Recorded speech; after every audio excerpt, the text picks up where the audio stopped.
नमस्कार, मैं साक्षी। स्वागत है आपका हमारे चैनल पर। देश के मुख्य चुनाव आयुक्त ज्ञानेश कुमार इन दिनों एक बड़े विवाद में घिरे हुए हैं।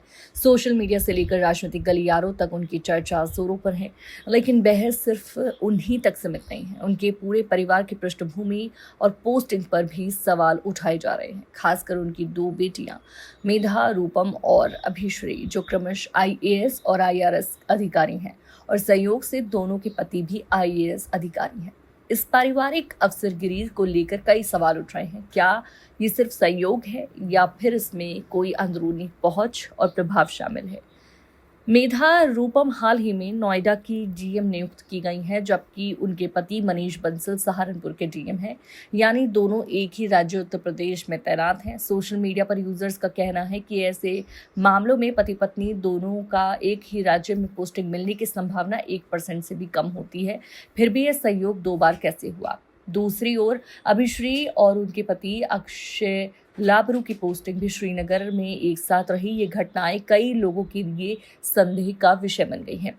मेधा रूपम की पृष्ठभूमि काफी प्रभावशाली रही है। उन्होंने अपने करियर की शुरुआत शूटिंग स्पोर्ट्स से की थी और राष्ट्रीय स्तर पर गोल्ड मेडल तक जीते।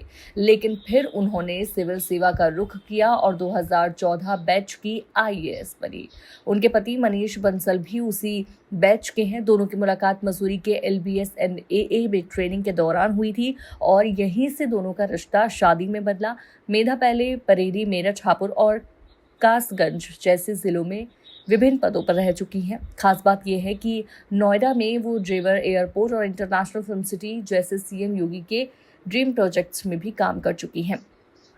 वहीं अभिश्री 2018 बैच की IRS अधिकारी हैं और उनके पति अक्षय लाबरू त्रिपुरा कैडर के IAS अधिकारी हैं। दोनों की भी मुलाकात मसूरी में ट्रेनिंग के दौरान हुई। अक्षय फिलहाल श्रीनगर के डिप्टी कमिश्नर हैं और कुछ समय पहले तक अभिश्री की भी पोस्टिंग वहीं थी। इससे जुड़ी पोस्ट सोशल मीडिया पर वायरल हो रही है, जिसमें अभिश्री खुद लिखती हैं कि उन्हें कश्मीर में 4 साल काम करने का अवसर मिला और वो इससे बेहद खुश है। इन दोनों ही मामलों में परिवार के भीतर एक खास तरह की पोस्टिंग की अनुकूलता को लेकर संदेह जताया जा रहा है। सवाल ये उठ रहा है कि क्या ज्ञानेश कुमार, जो देश के शीर्ष चुनाव अधिकारी हैं, ने अपने प्रभाव का इस्तेमाल किया या फिर वो वाकई महज संयोग है? इस बीच ये भी याद दिलाना जरूरी है कि राहुल गांधी ने हाल ही में ज्ञानेश कुमार पर गंभीर आरोप लगाए थे, चुनाव में गड़बड़ी और वोटों की चोरी के। इस पर ज्ञानेश कुमार ने उल्टे राहुल गांधी से ही सवाल पूछ डाले, जिसके बाद ये पूरा मामला और भी अधिक राजनीतिक रंग ले चुका है।